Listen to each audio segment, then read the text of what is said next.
मी या ठिकाणी बोरगाव या ठिकाणी आलेला आहे आणि आमच्या आत्याच आहेत ह्या गयाबाई तुकाराम हटकर.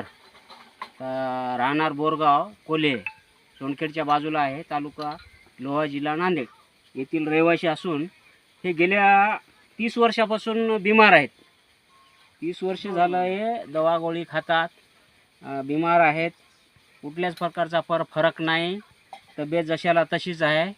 आता हे रियांस अमृत ज्यूस मी आमची आत्या असल्यामुळं आम्ही असंच दिलं आणून आणि म्हणलो बाबा हे वापरून बघा तुम्ही, आणि वापरून तुला जर चांगलं वाटलं तर आपण नंतर वाढवू डोस.